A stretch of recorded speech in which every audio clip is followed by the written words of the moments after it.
Good morning, everyone, and thank you for tuning in to Stateside Footy. I'm your host, Deep Silver. And yeah, we have a good show today, man. A lot of good stuff that took place over the course of the last week when it pertains to the Tottenham Hotspur. Before we begin, make sure you hit your like and subscribe buttons because the algorithm, has to algorithm. Apparently, that's how it works. So yeah, definitely go ahead and hit that like, subscribe button if you want to be a part of today's conversation. The chat is open as well. A lot of good stuff going on. Joining me today from Spurs Diehards is Drew Zilla. Drew, good morning. Good morning, my friend. How are you?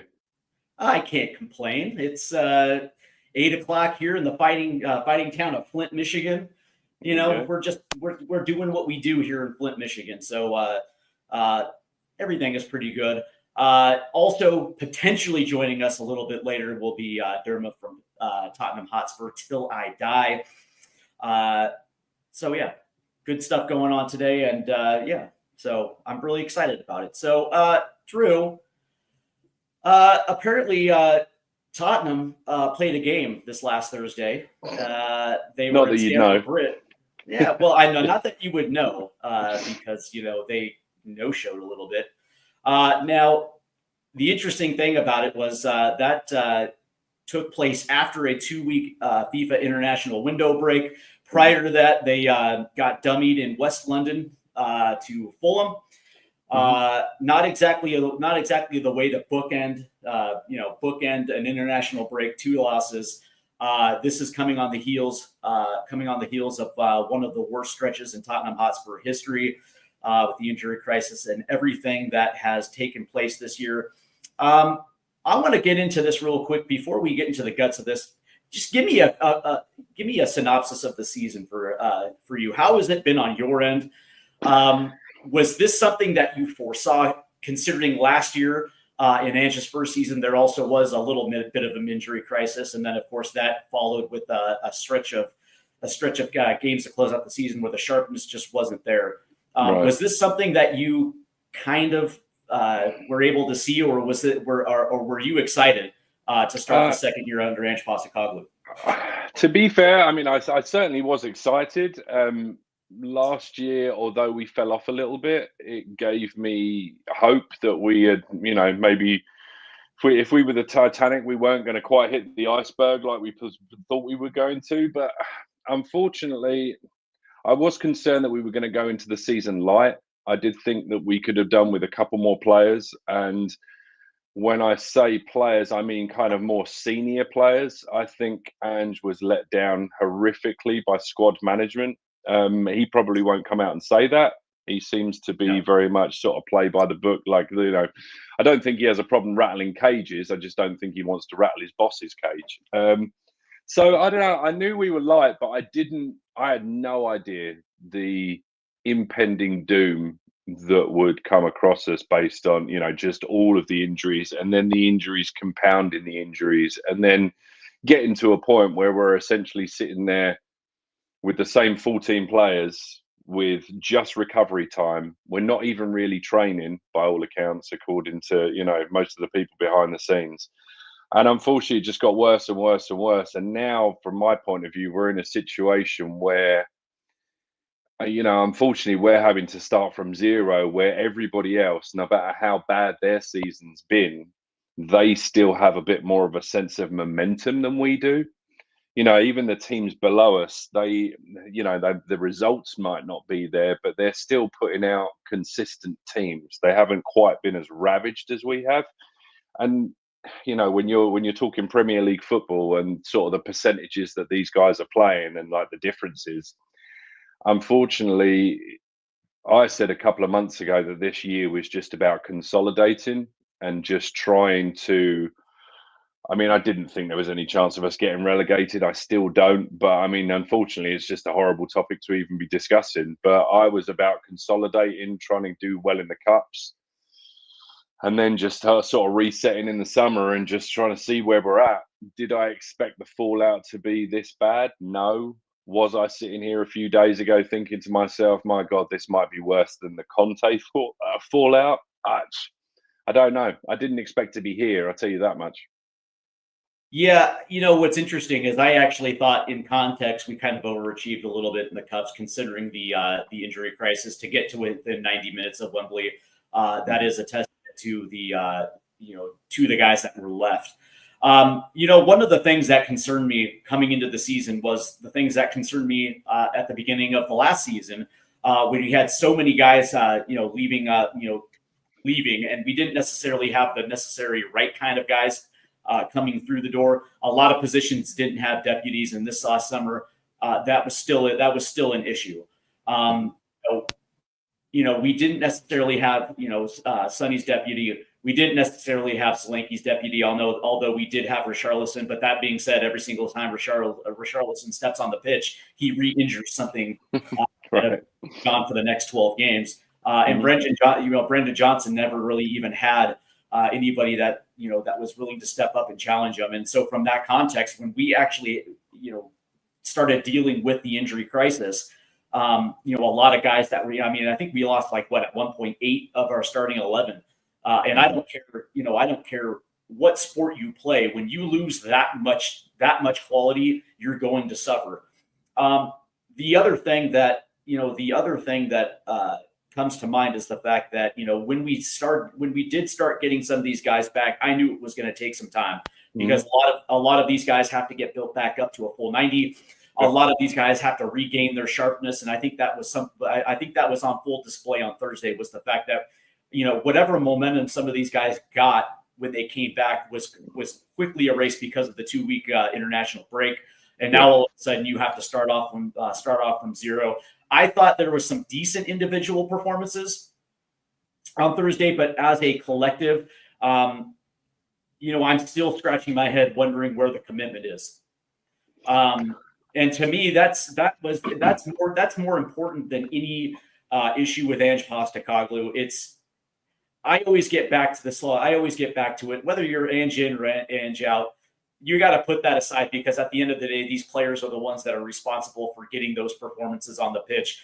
And outside of 3 guys that I saw on Thursday, some of them were dealing with sharpness issues, but for the most part, I was left wondering, do these guys give a shit? Yeah. I think we have a real problem. I mean, you touched on it, and we've touched on it. The amount of people that left, the lack of kind of real relationships within the squad. There's a website, Transfermarkt, which has got this really nice little feature where you can isolate a player, and you can basically choose a club that he's played for, and it will list out all of those players and how many times said player has played with those players.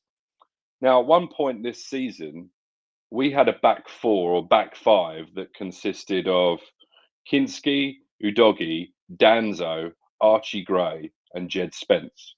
And I think I worked out that between them at that point, I think they may have played 6 games together. And you're going up against, a Liverpool back-to-back Aston Villa, with a team that is already just flogged. And the thing that has frustrated me this season is throughout all of those instances where we have one player going down, then another player going down, then a bad performance because people just don't know where each other are on the field because they've only played together for 270 minutes. And then at the end of the game or the beginning of the next game, you got fans saying, I just want to see a solid 90 minutes. I don't understand or comprehend where that thought process comes from.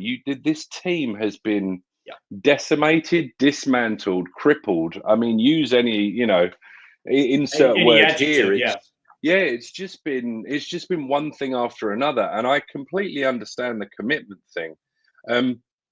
I also see almost a sense of exasperation with some of them. Like it's just not clicking, and you want it to have clicked by now.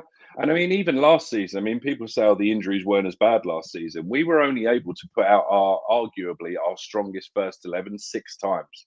I mean, I got the spreadsheets. I did all, I've done the breaking down and the workings out. I mean, I don't understand. And I've even had to take a step back myself because obviously, I want us to be top 4, top 6. I want us to be pressing for Champions Leagues and titles and things like that. But I've had to Of take a course. step back and say, we're really going to be. I mean, you took away 30 plus goal contributions. You didn't really replace it. Brendan Correct. Johnson, he had a rough first season. He came to the club. He was already injured. He didn't have a preseason. He's got nobody pushing him. He's 22 years old, playing more games than he should be because he's got nobody pushing him. And then, 12 months later, he's having a better season. And yet that's, Ish. ish. I mean, it's still, if we'd have turned around at the end of last season, I turned around at the end of last season. I said, if he doubles his numbers and he starts progressing, then good. He has progressed, and yet it still doesn't feel like it because as a unit, we're still terrible. It's isolated moments that have created goals for us, or it's been little passages of play. But for the most part, and Thursday is a prime example. I saw multiple people that just didn't quite look like they knew where they were supposed to be and what they were supposed to be doing. And when you've got your number 10 dropping back to the edge of the 18-yard box to pick up a ball, and then look up to try and play a pass to, guess what? Himself, because he's looking for somebody that should be in his position that he vacated because he had to come so far back to pick up the ball. And I just, it's just not clicking. And unfortunately, what you need for it to click is time. And unfortunately, that's the one thing we just don't have at the moment. Like the next 8 to 10 to 12 games need to be lightning caught in a bottle, and we just have to kind of hit and hope. Oh, absolutely. The interesting thing is, I think you touched on. I guess my exasperation is the fact that number one, there's a lot of complacency in this first team. You highlighted Brendan Johnson, and me personally, I think his development is plateaued. You're still talking about a 22, 23-year-old kid who's not even in his prime, bouncing from Nottingham Forest to Tottenham Hotspur, going from a system he was probably comfortable in to a system that he probably has never contemplated playing in, and doing the things that a coach is asking him to do as a winger. And when you don't have anybody pushing you from behind, you get to a point where you feel like you're comfortable because you know at some point whether you're going to be starting or coming on in the 60th minute, you're going to be playing. You're going to be in the match day. You're going to be in the match day squad. And I've seen that time and time again when it comes to certain players that just assume that regardless of whatever is going to be said, they're going to be there. They're going to end up being there when it comes to match day. And me personally, I think it's actually made him a less sharp when it comes to his attacking prowess. He wasn't really even that great of a contributor for what Ange Postecoglou wants of his wingers. He wants his wingers to hug the touchline, and Brendan Johnson keeps inverting. It keeps inverting to the post. And so at times it's been fine because he's chipped in with goals, but outside of the goal here and there, he's been largely invisible.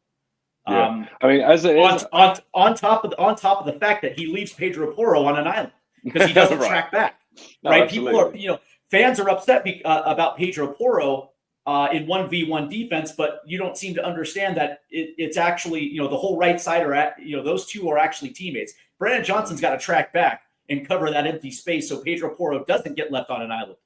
Yeah. Right? No, absolutely. Brendan Johnson just doesn't do it. Yeah, and I mean, it does make me wonder. I mean, these are the question marks that you have over Johnson, right? And I don't know. Here's the thing: it's happened so many times this season, and because of the situation with the team, I can't understand whether it's if he's out there all the time, it's a coaching thing. It must be a coaching thing. He's asked to stay out there because he's the outlet. Well, either that, or because if that wasn't what he was supposed to be doing, and he was doing that, he would get pulled. Except at the time, he couldn't be pulled because there wasn't anyone really to replace him. You could put Kulusevski out there, but I think we're all in agreement that Kulusevski works better and operates better in the middle when he can access both sides of the pitch. So for me, I think Johnson has stamina issues. I think he has. I think he worries about his own hamstrings. I don't think he has the confidence to absolutely just let the afterburners go, because on the couple of occasions that I have seen him do that, I've seen him absolutely skin his man. I've seen him skin Gvardiol, and that's no mean feat. And I just ask myself, well, if you can do that once in isolation, why can't you do it all the time? And that says to me that in the back of his mind, he's either, he's worried about his body. I don't know. I mean, you mentioned it earlier. I think we touched on it. The fact that he's not really had anybody to push him, and now all of a sudden, when Odeberg gets fit, now Odeberg's in the team, and he's getting more minutes than Johnson. And now all of a sudden, Johnson. I mean, all right, it was only one cross, but he put in a half decent cross against Chelsea the other day. And sad fact is, there wasn't anybody there on the end of it. But it's one of those things like you could do it.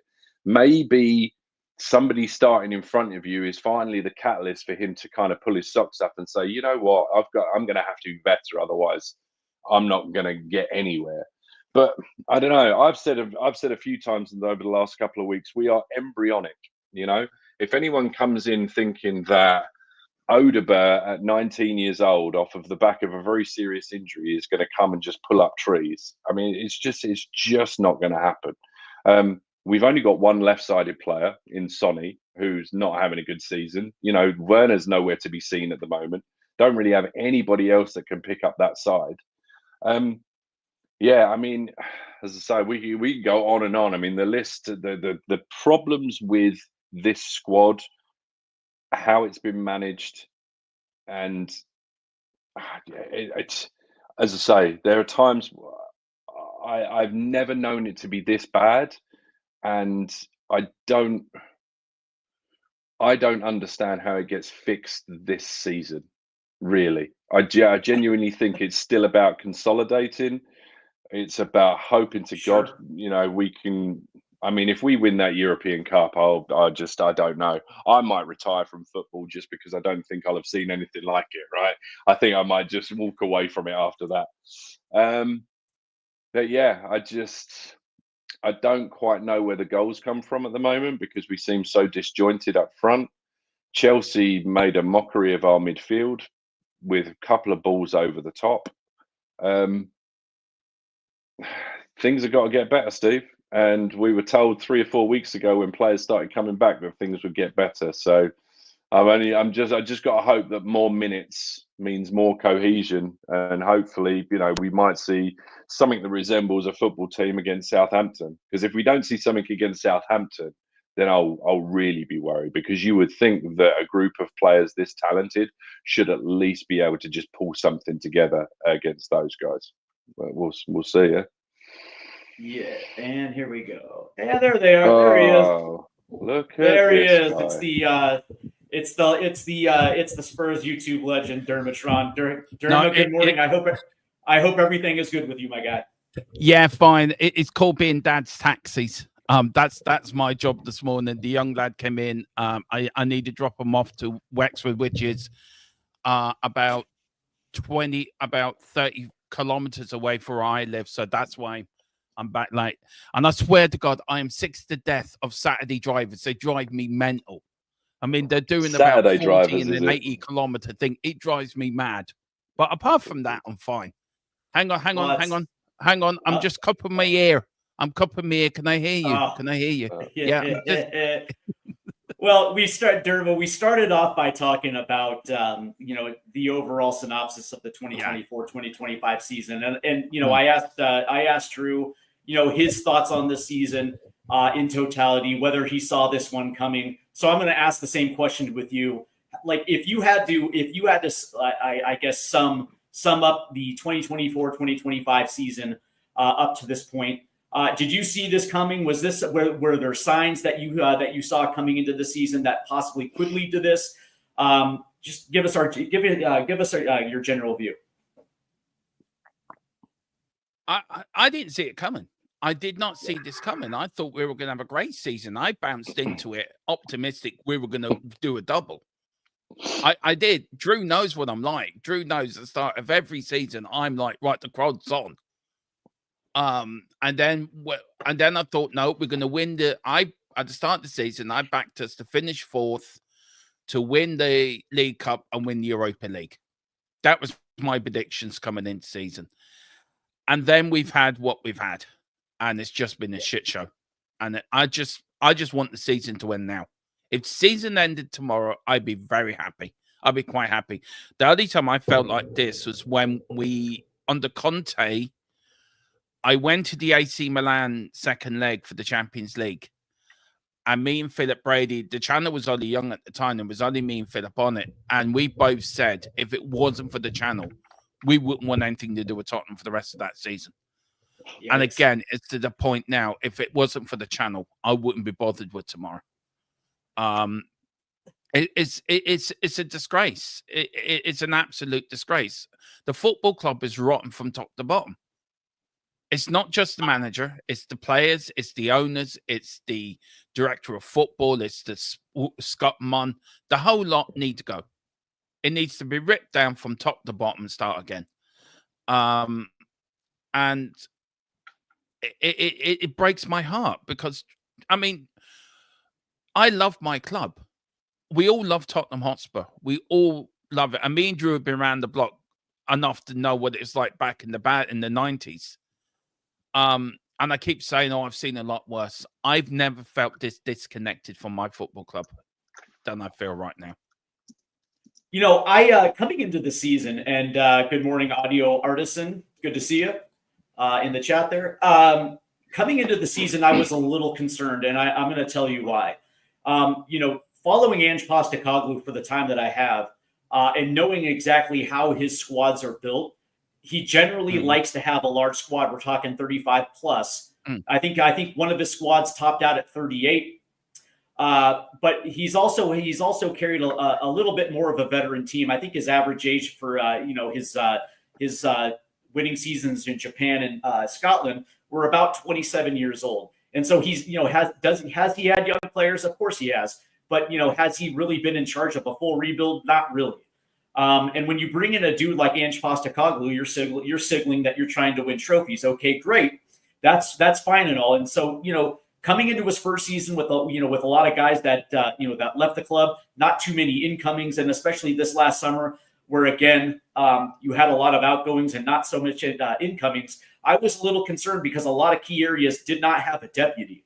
I'm looking at striker, I'm looking at right wing, I'm looking at left center back. There was a lot of things that had to go right for this club to avoid the things that that ended up happening because injuries in an Ange Postecoglou system happen. That's also been a part of his past as well too, and that's why he prefers to have a large squad size so he can withstand some of these injuries.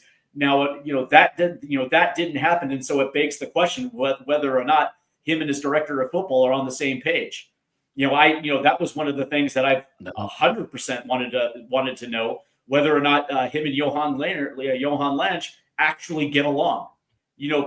As somebody who has been in football front offices, I can tell you, like, the best run teams are the ones where their owner, director of football, and their manager on the field actually are on the same page and moving in the same direction, right? And so again, it begs that question of whether or not those two are on the same page, let alone whether or not Daniel Levy, Johan Lang, and Ange Postecoglou are on the same page.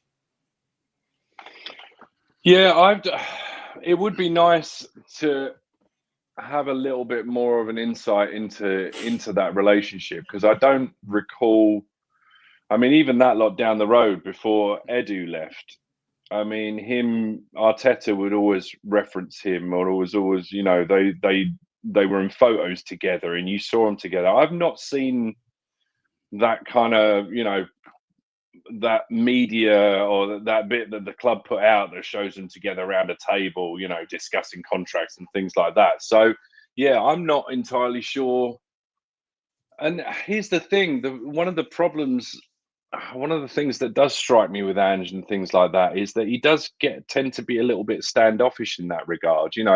It's always, nothing bothers me, nothing phases me. I don't care about this, I don't care about that. And I don't know. I don't think he does himself any justice by kind of being like that sometimes. That being said, I can understand why he's been prickly recently. I felt like, at the very least, when Paratici was there, you did get more of a sense of the club moving in a direction and there being an end goal, and Correct. there being a sense that at least people were on the same page. I mean, I think we discussed it yesterday. I think with the whole Paratici thing and the prospect of him maybe coming back because the Milan thing's fallen through. I mean, if he does genuinely come back, I mean, is there really room for him and Langer? Do they work cohesively? Yeah. I mean, I just can't see one being happy with the other one either being above or below. Like that just doesn't work for me. So, yeah, I don't know. It was always strange to me when Langer got bought in. I mean, I think as people have mentioned, there wasn't any gardening leave when he left Villa. That to me is a bit of a warning sign, because usually if you're worth anything, I mean, Dan Ashworth, 10 months, I think, before he started. I mean, I know that all went down the crapper anyway with Manchester United, with him moving from obviously Newcastle. But I mean, even back in the day, what was his name? The guy that went from Chelsea to United, even he was on gardening leave for months. So that's always struck me as a little bit odd. I mean, that being said, we wouldn't have Berryvale if it wasn't for him. So, credit where it's due. But to your point, Steve, are we really looking at a team that is on the same page? Has Daniel, in the back of his mind, been sitting there wondering about this moment and thinking to himself, I mean, maybe he hasn't been thinking to himself, because he's in a position now where I think he's thinking to himself, what do I do? Do I stick or do I twist? And that was the point that I gave on the show last night. That's why I was interested. Like, do you stick with what you've got and do you just try and see it through, or do you look at it and go, do you know what? Paratici's the better man for this. I'm sorry, Langer. I know it was short-lived, but I've got to do what's right for the club. My instinct would be to do that, but yeah, 100%. I don't know. No. Derma? I just want to add to that. I agree what you said. Paratici is the man to rescue us. He is. I mean, you look at the transfer window we had under Paratici to a transfer window we've had under Lang. It's night and day. You look at the type of players we bought in under Paratici. Even under Conte, that season we got fourth, where we had no right to get fourth. When we beat Arsenal, we bought in two players, Bentancur and Kulu. That changed our season. Well, and up to that point, there was all the knives are out for Levy, and then suddenly we get these signings in. It sends the culture of the club. It just changes everything. I mean, to be fair though, Dermo, just to make a point, the knives were out for Paratici. They were actually at that point as well, yeah. Because everybody said, "What are you doing? Why is it taking so long? Why are we doing this typical Tottenham thing again?" And then when Kulusevski and Bentancur did come in, before they'd even played a game, everyone said, "Oh, Paratici's just gone for a couple of Juventus rejects. He couldn't do anything else, and that's just all he knows, so he went and got them." So there have been moments where people called him out, but I think, to your point, you're right. The overall, I think once they embedded and people saw what they were actually capable of doing, I think people warmed to him a little more. But there have been some rocky times with that guy as well, right? There have. I mean, Dave Harris calls him the Don. I agree with that. I think he is a Don. I think he's been a bet. You look at Steve Hitchen, who was shit. You look at Lang, he's been crap. He's been pure shit. Yeah, but there have been. I'm going to call it a spade a spade. Yeah, that's fine. They were shit. They weren't good at their job. I mean, I worked in construction all my life. If I wasn't good at my job, and I ran my own business all my life, so I ran a family business. Like, if I wasn't good at getting work for the people that work for me, I'd be. You would say, Sure. What are you doing? So go on. His job is to get players in for the manager to fulfill his philosophy. And Lang hasn't done that. So you can blame Ange for a lot of it. You can blame Ange for this. You can blame Ange for that. But you can't blame him for the players that he didn't get in that he wanted. You can't blame him for the club letting him down. And they let him down in January. They let him down in the summer. You can blame a lot for Ange, and I feel Ange gets a lot more stick than he deserves. I don't think you can't blame him for everything. Results, that is a given, because it's a results business. A manager 100%. has to get results. But for everything else with transfers, it's not like on the Fergie, where Fergie said to the chairman, Martin Edwards, I want Roy Keane. Go and get me Van Nistelrooy. Go and get me Rio Ferdinand. It's not like that anymore. You have to go through different phases. It's not like Keith Birkinshaw saying to Sidney Wale when he bought Ricky and Ozzy, right, I'm popping off to Argentina. Excuse me, Mr. Chairman, I'm going to buy 2 players. Is that okay? It doesn't work like that anymore. And it needs to go back to that. I think for a manager to run a football club, he should run the football club top to bottom. There's too many people in the link between the chairman and the manager, and it doesn't work. Well, speaking of Daniel Levy, to the direction of stick or twist, it has to be twist. I don't think there's any other. I don't think there's any other direction. Just considering just how bad this year has gone. I remember over the course of the last 10, 15 years, a bad season for Tottenham when they underachieved a little bit. They would just miss out on European spots, but it would, you're not talking about below 10th place. You're talking about spots like 6 through 8 in a down season, where, the improvement really isn't necessarily a drastic overhaul. With this season and, in the context of everything that's been going through with the injuries, but also finding out exactly which players you can and can't trust. And there's a lot of distrust in a lot of players within this first team.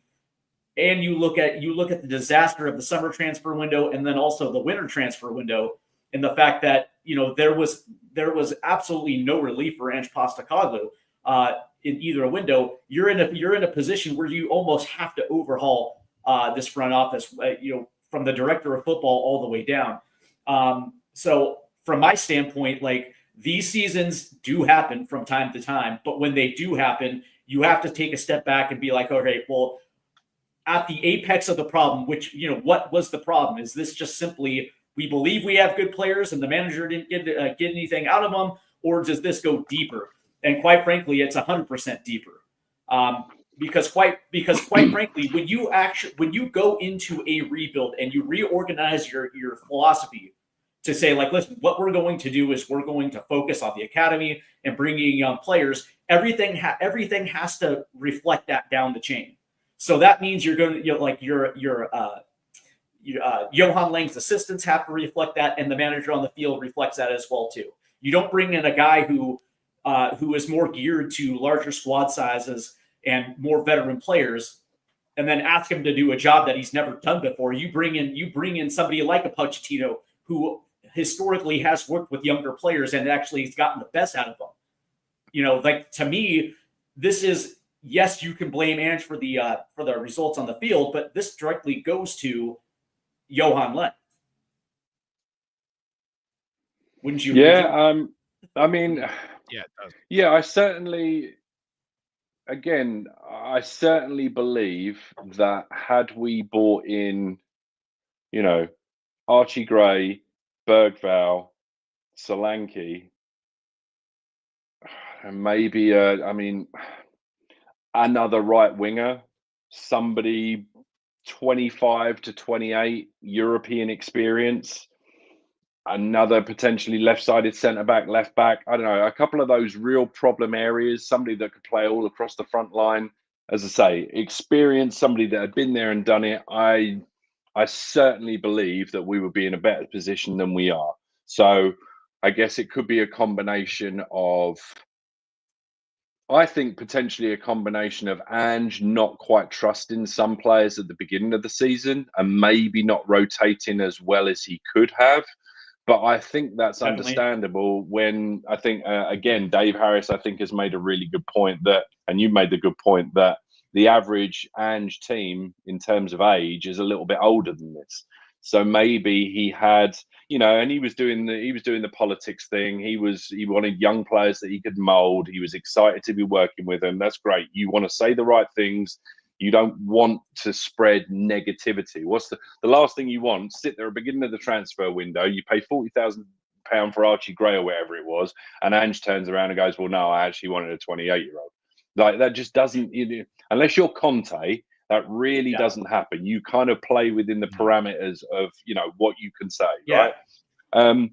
You're not going to talk shit about your incomings and talk shit about your boss. Right. You're going to back it up and say the right thing. Exactly. Especially, he's worked his way up. He's gone stepping stone to stepping stone from Australia, Japan to Scotland. He's worked his way up to what he perceives to be the top. He said it himself, English football.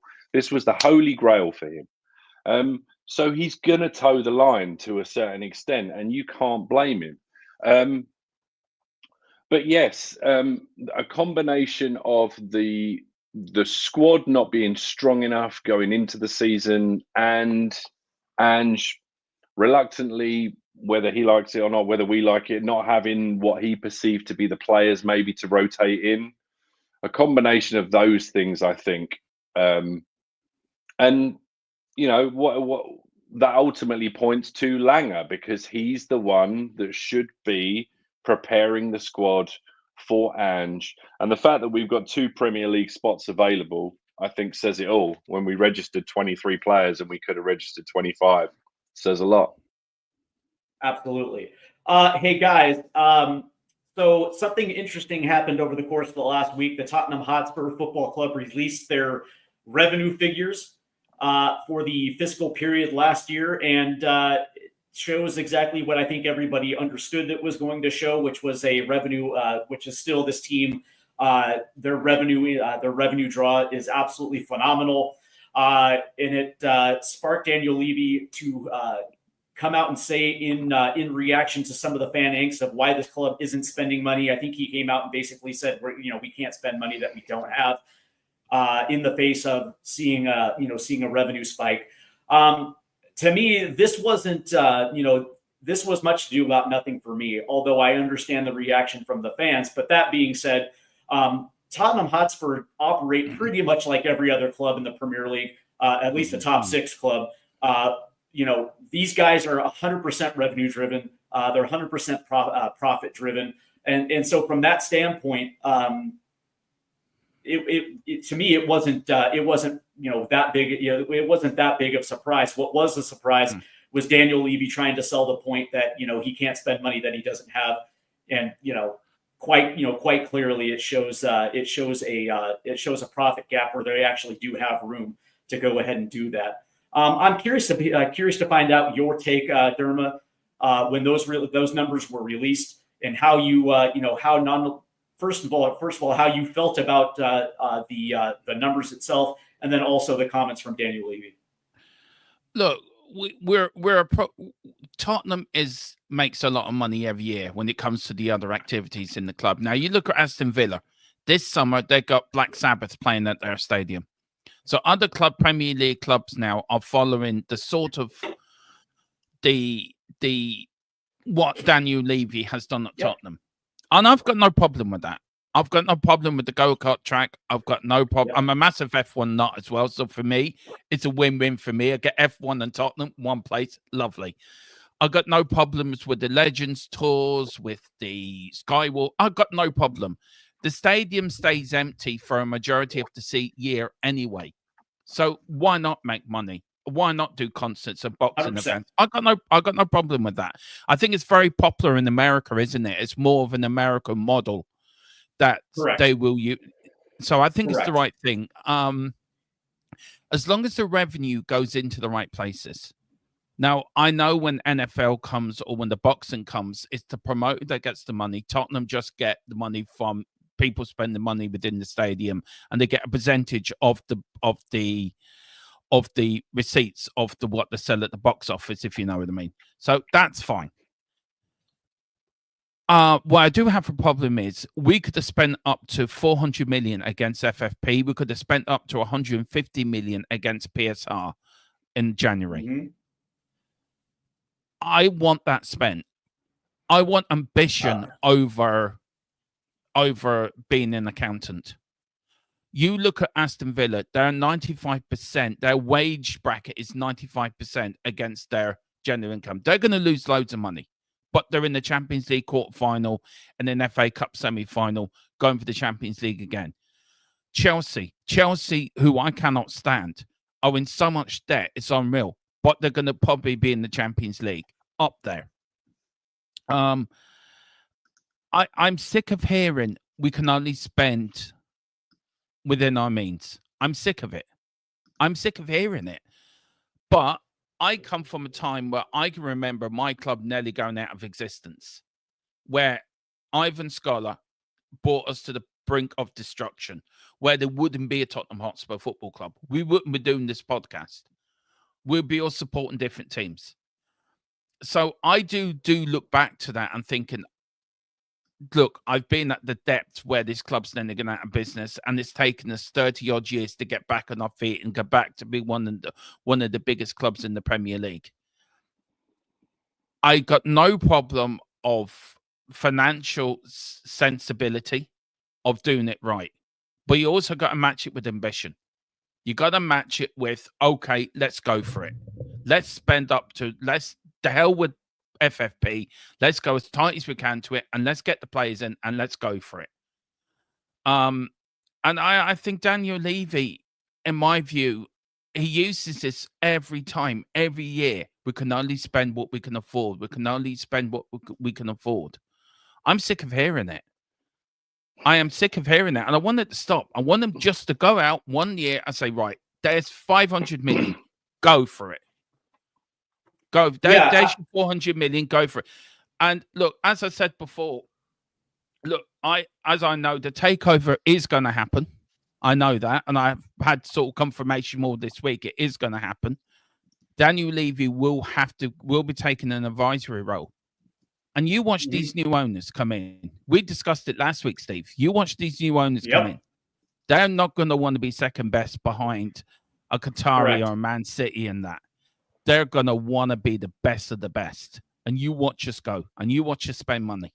Yeah. You know, when you build a stadium like Tottenham Hotspur Stadium, you automatically understand the revenues of your primary tenant, which is obviously the Tottenham Hotspur Football Club. But when you build it, you're doing it so you can get the NFL to come to London. Yeah. You're doing it for the boxing matches and the Beyonce concerts, in which you're going to take 45% of the gate.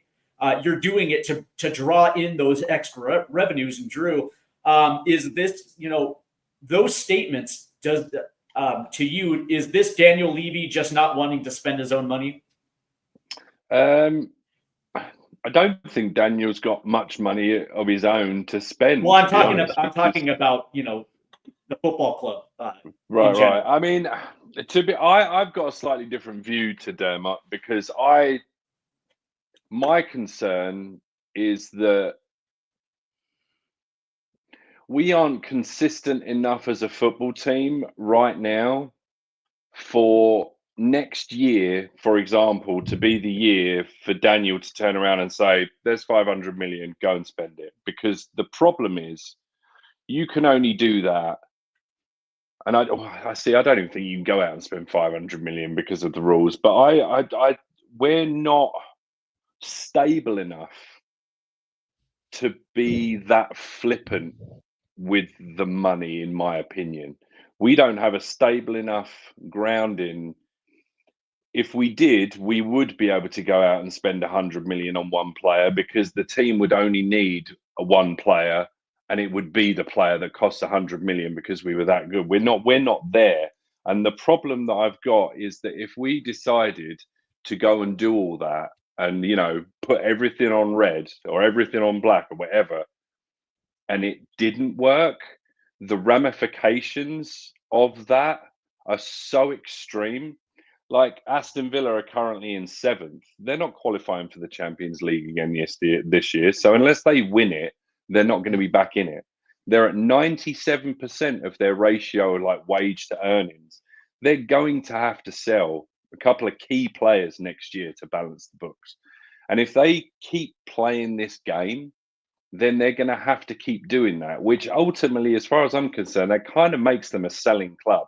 If you're in and out of the Champions League and in and out of Europe and having to sell your star player every year to balance books, that isn't a sustainable work model for me, because you're having to guarantee that you can produce a star that is going to balance the books for you. And then you're going to have to hope that another team is going to come in and pay for that superstar so you can balance your books. So for me, while I appreciate the gung-ho and let's go for it, the ramifications of it going wrong are too extreme. I think you will see players come in and you will see decent wages. But I think you have to remember some of the reasons that the numbers look like they do at the moment is because our revenue has gone up. The players that have gone out of the door are earning or were earning far more money than the players coming in. Now, you can argue a player's value is in relation to their wages, or how good they are is in relation to their wages, and therefore the reason that we're not quite as good is because we're not playing the wages to get the top players. That's a discussion we can have. I get it. But the reason that there's the disparity in the money is because Harry Kane went out the door, so we're not paying his wages anymore. We paid Ndombele 10 million off the books. He's not on it anymore. So our income's gone up. Our wages have gone down, so everything kind of looks like we're not spending. I don't know. I think there's a misunderstanding of how much money we actually spend. I'm not clever and I'm not a very good accountant. I'm terrible, in fact. I listen to the likes of Sean Butler on Spurs Talk Show, and he has a way with numbers that I just do not have. But I would rather be. That is so true. Yeah, that is 100% true. I would just rather be cautious. I don't like the idea of just going for it for the sake of it and putting it all on, like I said, all on red and then it all going bust. It just doesn't. I would rather be sensible and do it right. And if that means a couple more painful years, and let's get it right. If people want all these players gone again that we want gone again, if people say that, Richie's not going to cut it and Johnson's no good, and people are fed up with Bentancur now, and people don't want Bissouma, and Cuti Romero's going to go, and, maybe Porro's not as good as we thought he was, so let's get another. If we just keep on doing this, we're always going to be this team. So I think at some point you just got to stick to something, right? I just want to say something that's before you do that, Dermot. I want to say hi to a few people in the chats. I want to welcome Adrian from Spurs Diehards. I want to shout out Carl Simpson in the chat room, Peter Cahagius, and all those guys. Thank you for tuning in today, and make sure you hit the like and subscribe buttons. It's good to have you. Dermot, go ahead. Big up to Colin as well, who's tuning in from work. Yeah. Big up, Colin. Hope you're doing well. Yep. I just found out. Look, Tottenham's squad is 30. We're going average age of 25 and a half. So that's the average age of the Tottenham squad at the moment. Now, if you look at how much we spent, if it will work, last summer. If I can find it, I think it was around about 200 million we spent, or 100 million we spent last summer. Something around that sort of ballpark. But we didn't buy well. We didn't buy good players. You look at the season under Paratici, where we bought Vicario, we bought Mickey van der Ven, we bought, players like that of good quality that turned out to be really great players for us. But we haven't really bought anyone in the last summer or this summer of quality. They're all youngsters. And sometimes you just got to go out there and you do have to put it on black and say, damn it, we're going to go for it. And I just want to say that I hate the idea of this. It's another rebuild. It's another process. I'm sick of processes. I'm 15, 2 years' time. I want us to win something. I was a teenager. The last time we won the FA Cup, I was a teenager. The last time, a teenager, and we were the kings of the FA Cup. I was a teenager. It's ridiculous. Yeah, I think I was 10 years old the last time we won the FA Cup. So, that shows you how old I am. I was 12. Yeah. But, last night on Spurs Diehards, I think Adrian brought up a very interesting point. He said, since the opening of the Tottenham Hotspur Stadium, Spurs have spent nearly $1 billion in player acquisitions. But when you look at the wage sheet, to me, it doesn't necessarily reflect that money spent. Right. And, Dermot, you brought up something interesting, is the point where we actually have flexibility before we reach the PSR threshold. And, to your point, Drew, I understand sustainability. And usually that's how good teams are built, with a base core of players. But that being said, you also have to augment them with actual playmakers. And if if that means you're paying somebody £200 a week, those are the type of impact players. Because right now, who right now in our outfield players is actually that impact? Who is that guy right now? Right. And that's and we to don't me, really have him. That's and that's my problem. Like, you can do this correctly, right? This isn't like Leeds back in the early 2000s, where they went buck crazy and spent more than their transfer budget only to get relegated. This isn't Everton recently that came under PSR breach. This isn't even Chelsea from 2 years ago, where they spent like damn near $1 billion only to finish 12th. I'm not suggesting that, but to bring in a player or two to add to this group that actually bring that firepower that actually helps us improve on the pitch and actually get us. I think here's the conundrum, Steve. Right, I completely agree, and I'm not saying that we shouldn't spend any money. I think here's the thing: over the last, since the stadium, we have spent. We just haven't spent it well. I mean, people always throw Steve Hitchin under the bus, and I can understand it. He bought some terrible players, but let's not forget that. And I love him, but Pochettino wanted Lo Celso, and Pochettino wanted Ndombele. And guess what? His director of football went out and got them before him. So from he was told what to do point of view, he actually went and did what he was told. Now, obviously, we all know that was a crock of shit and probably should never have happened. But, you can't legislate for that, and hindsight's a beautiful thing. Do I think we could spend more money? Yes, I do. Do I want us to be sensible? Yes, I do.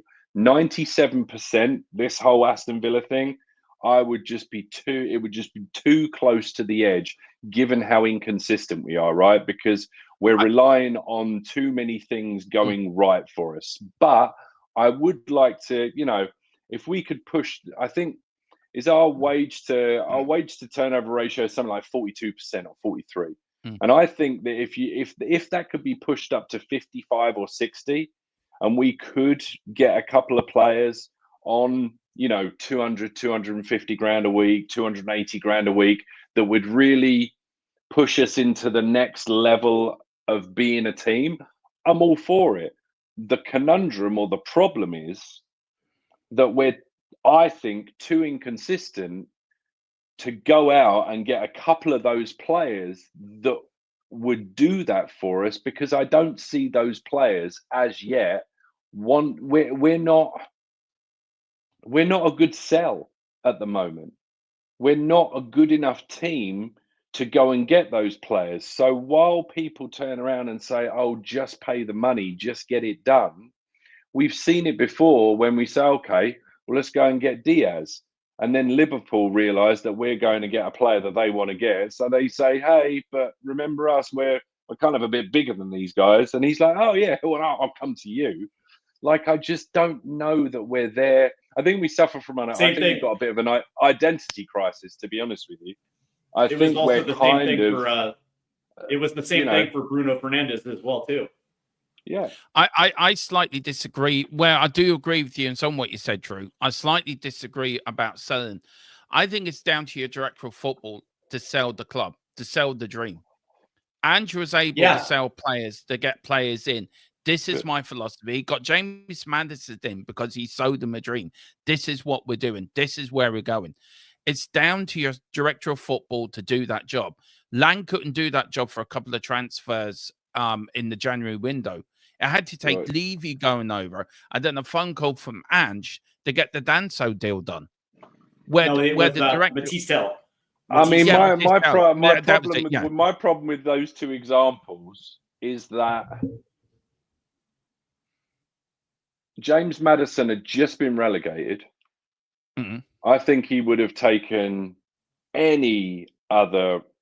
I think I he was would gonna have gone ask to. you. I think he would have gone to anybody in the Premier League, and I don't think he Well, took much talking to. Eh, And no, I don't I think was he's a gonna- game changer. I was going to ask you: was James Maddison sold the dream, or did Tottenham outbid every other suitor? he I don't sold the dream even because think he was sold. Well, go on. no, I think because he So was I- due to go to Newcastle. Newcastle were in for him. It was between him and Newcastle. And for what I was told, and for what I know myself, what I was told, and the story behind it is that Newcastle, he was going to Newcastle, and it was Ange Postecoglou that said to him, "No, you come to us."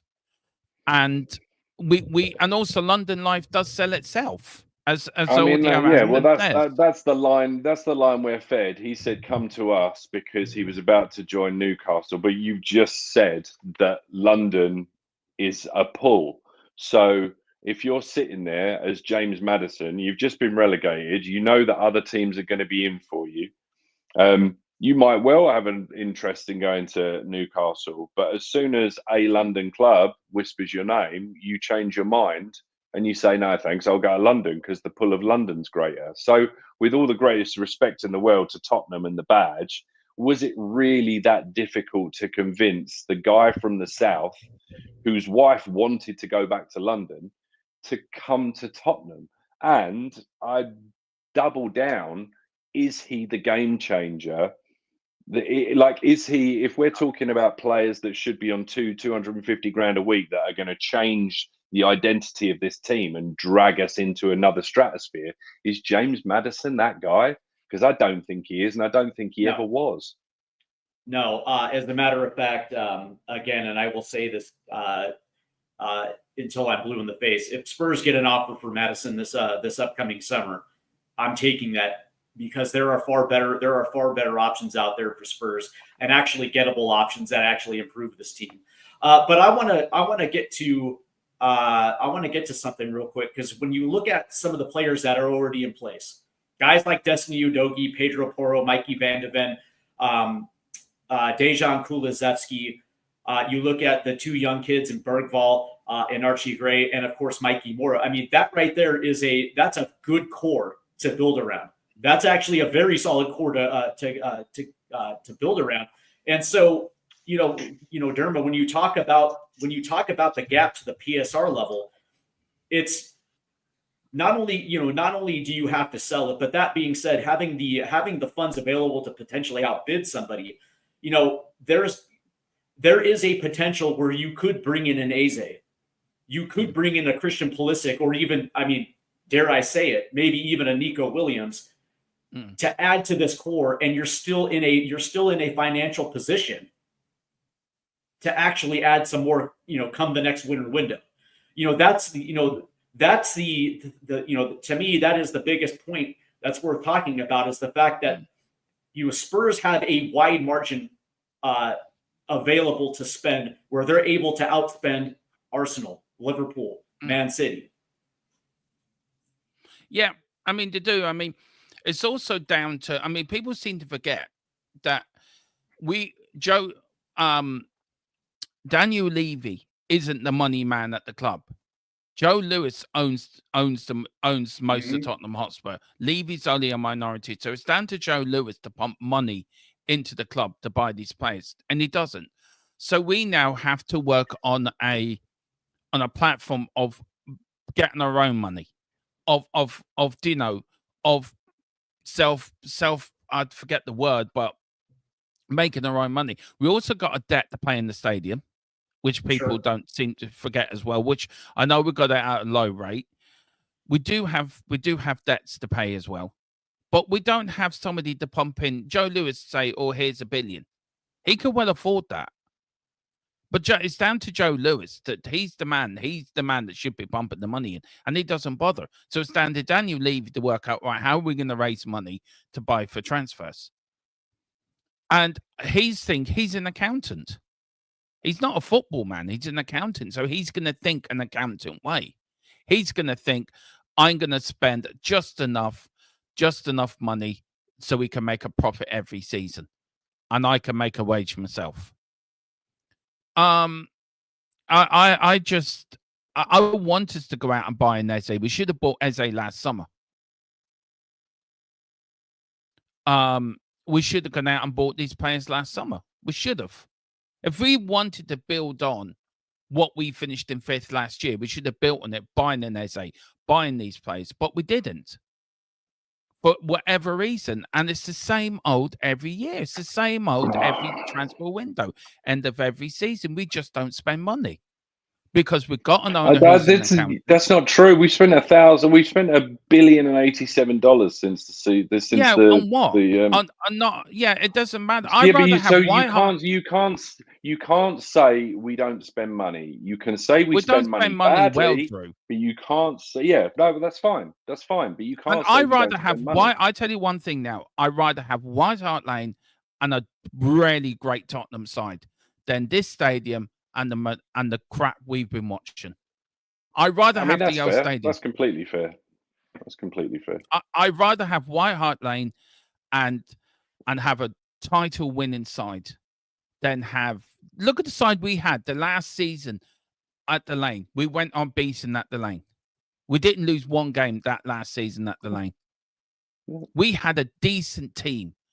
And then we moved to this new stadium. I didn't want us to. I've been to the new stadium a few times. I think it's soulless. Until we win something, that stadium is soulless. And I'd rather have White Hart Lane and a title winning side than this new stadium and the crap we've been watching. It just isn't good enough. No, it's not good enough. But let me just. You weren't saying this at the end of last season, were you? I've always said it. I've been quite consistent. I've said it before. I rather White Hart Lane and the title. I know you said that, but like the point I'm trying to make is that this has been an extremely bad season. If we were 5th again this year and still in the European Cup, I think things would be, and I know it's easy to say that, things would look a lot different. But my point is, you can't. I personally don't believe that you can allow, and maybe it's just because I've been Americanized and American sport's different, and you can have one terrible season and kind of just be okay, let's have a reset. In England, obviously I know that tensions run a lot higher and it's football and it's different, but you can still, like, having one bad season should not mean throwing the baby out with the bathwater and discounting the fact that last season, under a new manager who was trying to undo 6-7 years of absolute shit with a bad squad, like, we overachieved last season, we're underachieving 100%. This season, and I don't know. I'd not ever try and tell anybody how to support their club in any way, shape, or form. I know it's a very personal thing. I can't go through. I don't know. I don't know. I just can't. I can't hear that we don't spend money and that we're. Look, it's okay saying we spent $1 billion. That's fine, and that's true. But we haven't spent it wisely. The goal of playing football. I mean, here in Ireland, GAA is our biggest sport here in Ireland, and it's all about winning. It's all about having the right structures in place, having the right people in the right jobs, and having the right players in to fulfill that manager's philosophy. You look at any manager in the Premier League that are successful. They've got the right people. They've got the right players to match that manager's philosophy. Right. We never back a manager. We may have spent $1 billion, but we never back a manager properly. When we reached the Champions League final, did we back Poch? No. Now, David Pleats come out and said Poch didn't want any players, which I think is a little bit of BS myself. I'm sure Poch will want players to improve. I'm sure he wanted players to improve on an Eric Dyer or Sanchez, better players. Mourinho came in. He wanted Kim Jae, the player that went to Bayern Munich. Who did we get? Joe Rodon. It's the thing of you're in sports to win and be successful. Being successful means winning trophies. Being successful means, finishing in the league. The league's the bread and butter, but your aim is also to win a trophy every season. That should be your aim. Even if it's a League Cup, you want to do something. And we just never back a manager fully. We spent $1 billion, but we spent it badly. I'll give you that. I'll give you that. Football is, you look at Liverpool. You look when they went through that bad period on the clock. What did they do? They backed him. They said, right, we're going to stick by this manager and we're going to back him. Look, I love Ange. I really want Ange to do well because I'm a massive Celtic fan as well. So I know what he can do. I've seen at Celtic. And I know people are going to say it's Scottish League and that, but I love Ange. I want him to do him. I so badly want him to prove everyone wrong and win a trophy, win the Europa League and say, right, you don't like me, sod you, I'm off, but I won you a trophy. I really want him to do that. But it is just getting so frustrating that I just want us to win so badly. I just want us to win a trophy so badly. And it's just Drew is right. Drew's right in what he says. It is a personal thing. Supporting Tottenham is a personal thing, but we all want the same thing. Us three here want us to be successful. We want Spurs to be winning trophies, but you got to spend it right. You got to get the right people in the right place to back that manager through good times and bad. No, you make a valid point about you make a very valid point about not necessarily fully backing the manager or the way the manager wants to play, and it almost feels like what's that, passing ships? It's like 1 minute, you're buying players to back one type of manager, then you get rid of that manager and now you got a new manager, so therefore you've got a new philosophy, and it's like we seem to just be doing this and there's never any kind of cohesive in the midnight hour. There's no alignment, there's no and again, you made the point, I think Dave Harris made the point really succinctly the other day on his show that if you were going to bring in the likes of your Conte and your Mourinho's or your Ange Postecoglou's, then you buy the types of players that they require for their systems. And we always have different holes or, different, square pegs for round holes. And it's been a long road of that. We have a question coming from the chat from Audio Artisan, who's asking what the U.S. media is saying about Johnny Cardoso to Spurs.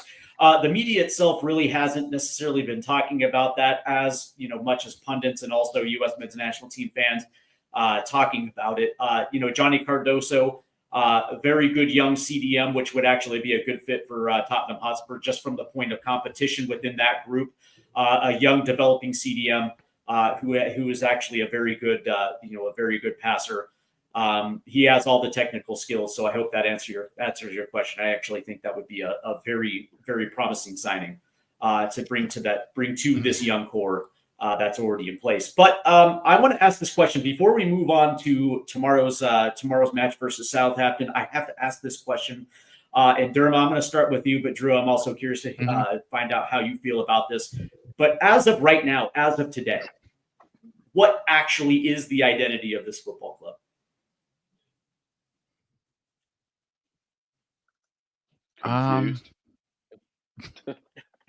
Bipolar. I don't think we have one. I don't think we have one. I mean, I'm supporting Tottenham now 43 years now. I've been supporting Tottenham. And Tottenham has always been, for me, growing up, a cup-winning side. We do well in the league, but we're a cup-winning side. We had this attractive Tottenham way of playing football, that we are the Spurs. And we've just lost our identity. We don't know who we are. I think Drew hit it nail on the head earlier on in the chat. We've got no identity. We don't. We're not I don't know who we are. It's very hard. I'd say bipolar. That's my answer to it. True. Yeah, I think for the last few years, we have had an identity crisis since they decided to sack Poch and do a win now manager with a project squad, and then a defensive manager with a mishmash of a progressive win now squad, but players that thought they were better than him, to then another win now manager with a mishmash of then 3 managers, and now we're going back to a project, but we've hired a manager that is essentially win kind of now, like his average, like we said, his average age of his squad is what, 27, 28 years old. So yeah, I don't know. It's almost like, my analogy for us is like, when you got the big brother and the little brother, and the big brother's just holding his hand out on the top of the little brother's head, and the little brother's just like trying to punch him. We're the little brother trying to punch.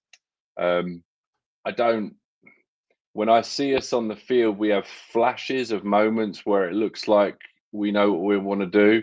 But I think I said yesterday, my analogy was a Jason Statham movie. Like, essentially, it was going to be 90 minutes of bollocks, with about 20 minutes of fun stuff that you could kind of get down with. But other than that, you were probably wasting your time. I don't know. There are dogs that are really confident and not fazed by anything, and will come up to anybody and like get their head patted, and there are dogs that kind of stand there and are always just like looking around, or their back legs are always shaking. And at the moment, we're the dog whose back legs are shaking, and we don't know we don't know where we are, and we're just looking for an owner. I look at it that Spurs are a country without a flag, man. They're directionless, right? Yeah. They in theory, they wanted to go in the direction of a rebuild by bringing in young players to build a new core for them to kick on. But that being said, because of a season like this, now we're starting to hear a pivot. We're starting to hear a pivot with some of these rumors where we're targeting a little bit more of inexperienced players, and just from the fact that there's a pivot leads me to believe that they don't even believe in their own philosophy. Because I've been around teams that have been through full rebuilds, and even when things have gone bad, and believe me, like when you start a rebuild, things are it's going to get worse before they actually get better. But you have to stick the course. You actually have to stick it out. You have to bring in young players, and you have to let them fail on the field, because that's the only way that those players are ever going to progress, is by going through that initial failure. But because Tottenham is such a big club, and because our supporters are desperate for a trophy, they don't have the patience to withstand an actual rebuild. Because what ends up happening are seasons like this happen, and all of a sudden managers under pressure, owners under pressure, director of football's under pressure, even some of these players are under pressure, and they react to that pressure instead of coming out and saying, hey, listen, guys, we said that we're going to be rebuilding. Right? This is going to take time. It's going to take at least 3 years for us to get in the right young players, let them kick on. And at that point, when we're actually ready to kick on as a franchise, then we're going to bring in some more experienced players to help them out for us to achieve our goals. But the squad has never said that. Right. You never hear from Johan Lang. And when you do hear Ange Postecoglou, he's generally running cover for Johan Lang and Daniel Levy. They're saying that he's basically saying something without saying anything. Right. Yeah. So and I was going to say, quickly, that's my biggest problem is this club is directionless right now, because like nobody has the balls to actually come out and say, hey, listen, I understand you want a trophy. We want the exact same things, but you also have to understand, because we spent the last 5 years spinning our wheels as a fringe contender and got us nowhere. This is the direction we're going in. And I'm asking you to be patient, because we know what we're doing. Yeah. Do you know, I'm lucky enough to remember us being successful and winning trophies. I was old. I mean, I was 7 the last time we won a European trophy, the UEFA Cup in '84. So I know what it's like to win these big competitions. I know what it's like, but it's the younger fans, the fans that have only been under the Levy era, have only seen one trophy. I get their frustrations. I do get it, and I agree with you as well. 100%. You look at European teams. The director of football does a press conference. Even the owners do a monthly press conference. I think they do it in America as well. I think, if I'm right, I think owners do sometimes in American NFL. Sometimes. Yeah, but especially director of football will come out in Italy say this is what happened and give a press conference on the window. This is what we're doing. It seems to be. I think it's an English football thing that the manager speaks for the whole club. And I don't think it's fair on Ange because he gets questions he can't answer. It's not down to him to answer it. It's down to the director of football to answer it or Levy to answer it. And every time you hear from Levy, it's the same old gobbledygook anyway. So you just get numb to that. Yeah. We had a rebuild on the Poch. It always seems to be a rebuild. And I get rebuilds take time. I get that. And I get rebuilds. You have to get the right players in to fit that profile. But as you said, and Drew said as well, we've been sacking managers left, right, and center. And should be the first manager since Pochettino to last, hopefully, a full second season. Yeah, no I'd like him for a third one. You know, I really would. I've got no problem in saying for a third one, Drew. I hope they do. I hope they do stick by him. The crazy thing that boggles my mind is Tottenham Hotspur were in the exact same position when Pochettino came in. Right. Yeah. And fans were more than willing to give him time to not only instill his philosophy, but also to make sure that he gets the right type of players before they can kick on. Right. So to me, that's what's boggling my mind is the fact that in one sense, supporters were more than willing to give Poch time. But but at the first sign of danger, at the first sign of adversity, all of a sudden, Ange Postecoglou is now persona non grata. Well, we could see progression on the Poch. We could see it progressing. We could see where we were going. We could see the team getting better and better under Pochettino. But under Postecoglou, I think this is a reaction of Conte and Mourinho and the failures under them. And I think fans are just getting fed up with it now. We're just getting. Unfortunately, Ange is in the firing line for we said, the last 7-8 years. Like I don't think people truly understand how much he's had to change. And I actually quite liked. I don't know if any of you've seen his presser over for the Southampton game. I think there's a couple of instances there. Like I don't know. You can't help but like the guy. Like I think the ear cupping thing is a load of bollocks. Yeah, I think people are just making mountains out of molehills. Of course. Like people keep saying, like there was a guy in the chat last night. Are you Ange in or Ange out? It's like I'm not. I don't have a pitchfork. I just want this to work. Do you know what I mean? I'm sick of it not working. And I think to be fair to the guy, he's 18 months of an injury-ravaged squad that, like we've just said, doesn't have an identity and lost its 30-goal of season striker. I just man, I don't know what people expect. We can all be frustrated with the manager. We all can be. It's human nature to be frustrated with a manager when you're not getting the results. It's the manager you go for. It's human nature. It's what football fans do. But look, I liked his press conference yesterday. I think he made some very good points. And when he did address about him turning on the fans, and him saying, well, if you had a phone stuck in your face and somebody was doing that to you, what would your reaction be? And he was spot on with that. He was spot on with that. He never got that. It got abused when we played Rangers. And believe me, anything he thinks you think is bad down here, that is 100 times worse up in Scotland when Rangers play Celtic. It's on another level, on another planet. So the amount of abuse, I think he's well used to it. And managers get abused up and down the land. It's not acceptable. It shouldn't happen. but it's part of football. But I feel Ange is getting pelters for everything. He's getting pelters for players, for how the owner is. It's all Ange's fault because we just. I just want him to do. I want him to win something and say, "There you go. I've done what I wanted to do," and then walk away, walk into the sunset with the Europa League under his arm. I came here to do what I wanted to do. Now, sod off. All right. Two things. Number one, this is coming from the chat. Adrian, who's saying Ange is a victim of insufficient dealings for oven-ready players in the summer transfer window. 100%. 100%. This coming from the real N7 NYD Lewis. He says he gets $5 million a year to at least be able to handle the stress. Dude, have you ever been in a situation where you're not only getting pressure from the fans, but you're also getting pressure from your owner, and you're also getting pressure from the media?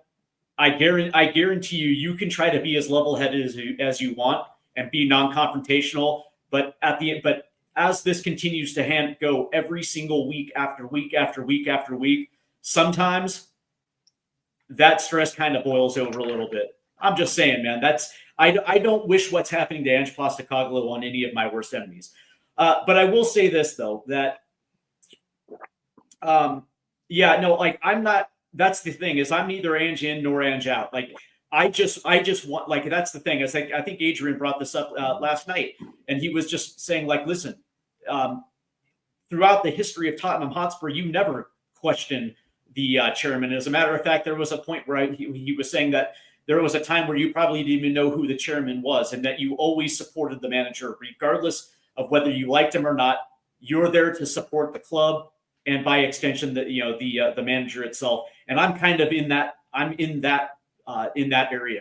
I support Ange Postecoglou because, number one, I respect the hell out of him for exactly what he's done. And for those that don't know, every single level that he's coached, he ends up winning the league. But also when he was with Australia, he won a trophy with Australia, a national team that doesn't win anything. And yet he was able to win a trophy with Australia as well too. So I respect him.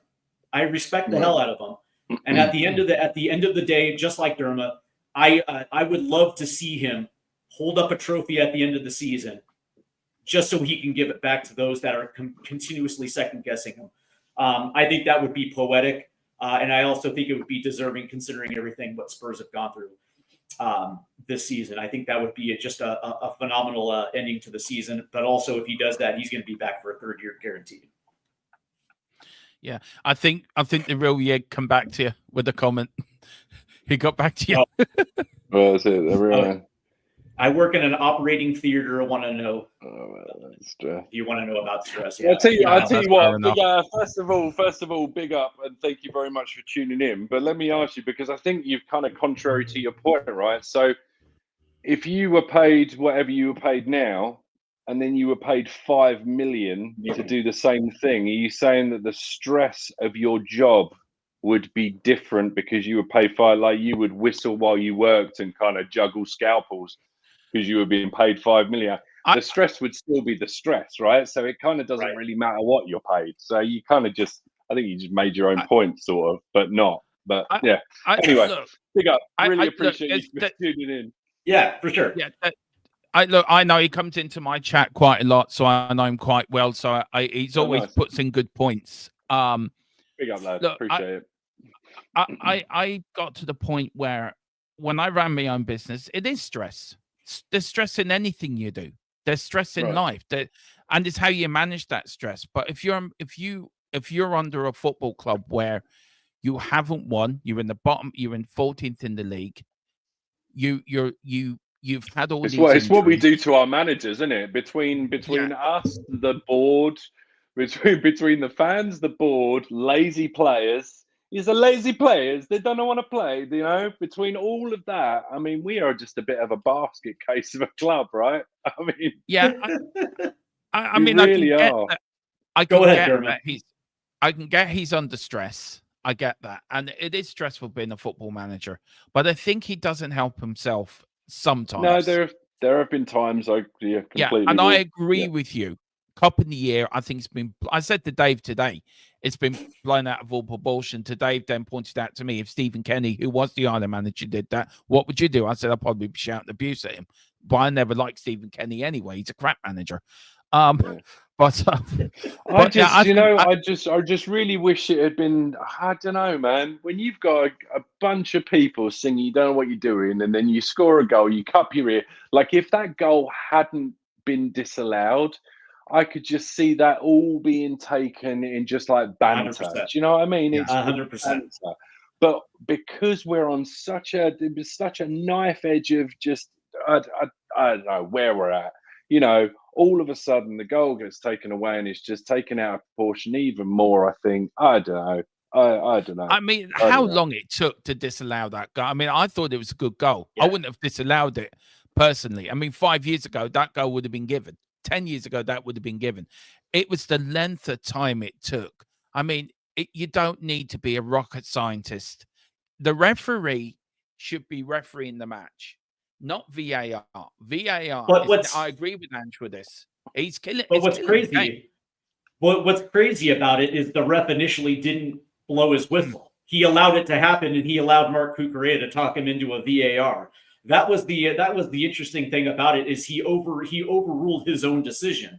To me, that was mind-boggling. But tomorrow, guys, we jump on the pitch at home against Southampton, a team that we absolutely destroyed a couple months ago on the road.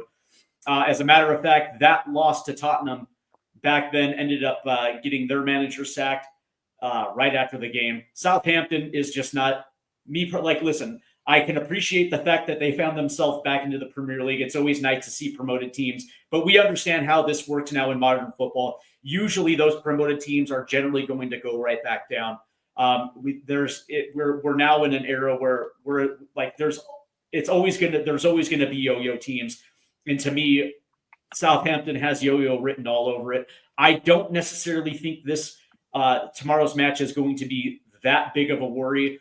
I'm hoping that we're going to see this team show some commitment and rebound the way that I think that they can rebound. We've seen that at certain points of the season after a humiliating or embarrassing loss, them coming back and at least showing some heart and some courage. I definitely think we're going to see this. But in the totality of everything that's going on, Drew, how big is tomorrow's match? I mean, I think it's as big as any match like we've played recently. I think we're desperate for 3 points. We're desperate for a performance. We've got to go into Frankfurt looking like we're a team. I think we're on a fine balancing act now where,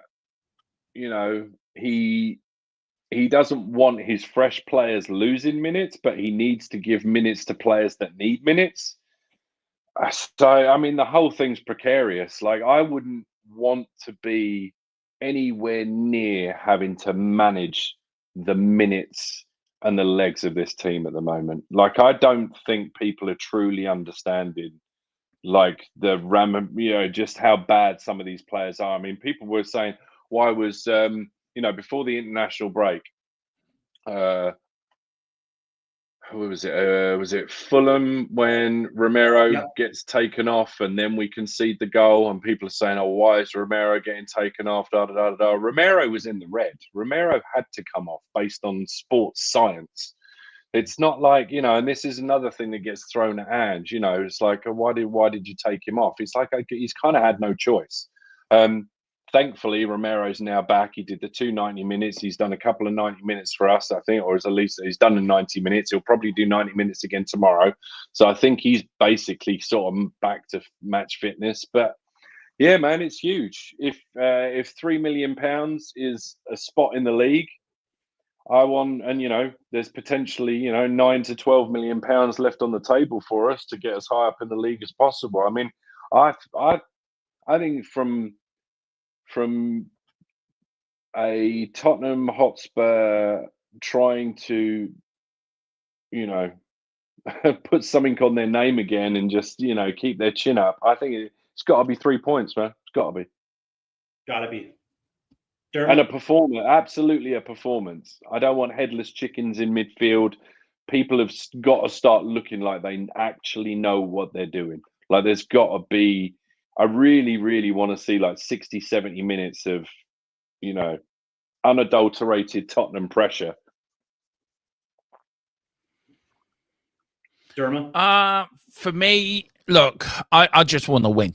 I just want to win 3 points. Let's get a good confidence boost before the Frankfurt game, which we all agree is the main game. That is the important game. But at the back of my mind, I get Ipswich. I've got Leicester. I've got these games where we've lost at home to these lesser teams that we shouldn't have lost. Is the pressure? Well, what's the atmosphere going to be like tomorrow? Is it going to be hostile towards Ange because of what he did at Chelsea? If we go 1-0 down, are the fans going to turn on the team? Are the team going to crumble? It's all about us getting an early goal, getting good position, good start, get an early goal, get the fans behind us, and let's bury them 4 or 5-0. We need that sort of performance tomorrow to give everyone happy going for Frankfurt on Thursday. But it's important. It's important how we start. If we start off sloppy, and like we've done in previous home games, then the fans will turn, and then we could see a defeat. I don't want a defeat, but this is Tottenham. We shouldn't have lost to Ipswich. We shouldn't have lost to Leicester. But as Drew said, a good performance, get a goal early. Let's get the fans behind us. Let's go in. I'm going for a 5-0. Let's go for a 5-0 win, and let's bounce our way into Frankfurt and beat them as well. But that's the game. Frankfurt is our game of our season.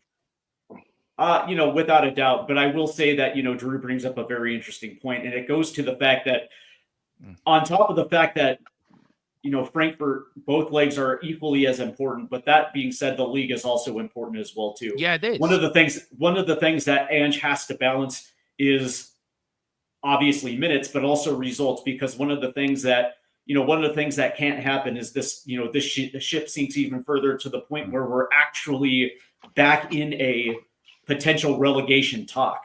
That could easily happen if this club slips away in the league. And tomorrow specifically, outside of Mikey Van de Ven, who I would probably assume that we're not going to see him.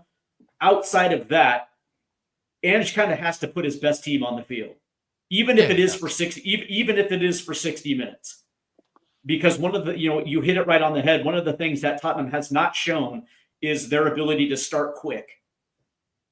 They're generally reactive, and they generally allow teams to control and dictate the tempo of the game. And Spurs end up playing the match on their opponent's term. Is that something that I want to see tomorrow? Is them actually being on the front foot from the opening whistle? Yeah, and that means that I do want to see Jed Spence at left back. I want to see Pedro Porro at right back. I want to see Cudi at right center back, and then I pick your left center back, whether that be Ben Davies or whether that be Archie Gray.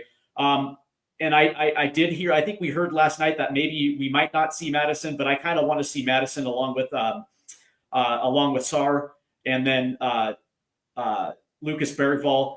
And the only guy that I don't want to see is Sonny, because I don't think Sonny has earned the right to be in the starting 11. I think his play and his form has dictated him to not be allowed to start tomorrow. I want to see Odegaard on the left. I want to see Mikey Moore on the right and Solanke up top. I look, with Sonny, I think he's earned our respect for what he's done at the club for the past 10 years. It hasn't been the best season for him. Let's be fair. I think he's missing Harry Kane. Not just this season, but if you remember the second half of last season when he came back from the Asian Cup, I think he finished the season with only 5 goals. So this isn't just a this season problem. It was kind of the second half of last season as well. I'm prepared to give Sonny a little bit of leeway because of what he is and who he is and what he's done for us. I agree with you that he hasn't been at his best. I do agree with you, and probably was from that season. I agree with that. But I'm prepared to give him that little bit of leeway. Look, Sonny is waning in the years are catching up with him, right? I get it. but he's done so much for us over the last 10 years. He really has. He stepped up time and time again. And I agree with you. Some other people, I'm not saying you, but other people have been downright disrespectful to him, and he doesn't deserve that. I agree with you. He's lost a yard of pace. So do you bring him on as a super sub? Bring him on with half an hour to go, with 60 on the hour mark. Bring him on. I think that's when you start using him sort of using him sort of like, right, we're going to use you now. Each game, we're going to start with Odegaard. I love Odegaard, by the way. I do start too. with Odegaard and Kulu on the wings, and then we'll bring you on with an hour to go or half an hour to go. I think that's when you get to that point with Sonny now. I think that's where we're getting with him now. My biggest issue that Spurs need to win as many games as they can throughout the rest of the season. Yeah. And the biggest issue is that, and this is no disrespect because I absolutely love Son. I think two things that have happened over the last year and a half is that, number one, I don't necessarily think that he fits an Ange Postecoglou system, especially how Ange likes to use his wingers. He likes his wingers out, hugging the touchline. And for the lack of a better term, when Sonny was at its best, he was almost like a false nine under Pochettino, making inverted runs, being that second guy in the box. And we saw exactly how dangerous that Sonny could be with Harry Kane as the focal point of an attack. And I happen to agree with you. I actually think that Sonny on an island by himself without Harry Kane is very different from when he was playing off of Harry Kane's shoulder. Yeah. That's something completely different. But I also think it's that. And I also think that he's 32 years old. And players age differently. One of the dumbest things that I keep hearing is like, well, Mohamed Salah is doing what he's doing at the same age. It's like, yeah, but different players age differently. You know what I mean? And I just think in the context of this season, I agree with you, Dermot. I actually think that should be his role. If they bring him back next year, he is that super sub, that first guy off the bench in the 65th minute. Because I don't think at this point he can sustain a full 90. Yeah, no, I agree. I don't think he can. I've had I've had that conversation with the whole Salah Son thing as well, and there's a lot to be said. Well, there's also a lot to be said for genetics. Like there's a lot to be said for the Middle Eastern build versus the Korean build. There's a lot to be said for the fact that Son's 10 kilograms heavier.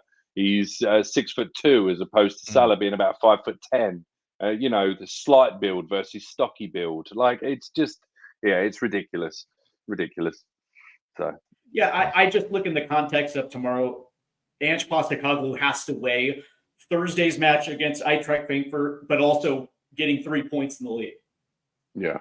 Like if you ask me, it's actually a monumental match considering the fallout from Chelsea and just everything, all the animosity being pushed in this direction. The only thing that erases that is 3 points tomorrow. If we lose tomorrow, what do you do with Ange? I think that decision's already been made. I think he's going to be here throughout the rest of the season, regardless. Yeah, now, I'm just saying. Here's the thing, though. It's not Southampton. It's Eintracht Frankfurt. If Spurs get demolished in the first leg and are essentially out, meaning the second leg is completely irrelevant, that I can understand because that's the only thing left playing for. So it doesn't matter if you have Ryan Mason for the remainder of the season. It just does because you're already out of the cups and now you're out of European competition. And what else is there to play for except for maybe? I don't want Ryan Mason either. But I don't want anywhere near the club. It's that first leg against Frankfurt. It is, yeah. It is, yeah. I agree. Decision. I think unless it gets absolutely toxic, I think he's here till the end of the season, right? Because I think they run into the issue as well, where if they, where I heard this, I think it was on the radio this morning or something, but if they hire somebody or they put somebody in on an interim and that interim absolutely kills it, then they run into a dilemma of, do I hire an interim or do I go down? They basically give themselves another problem.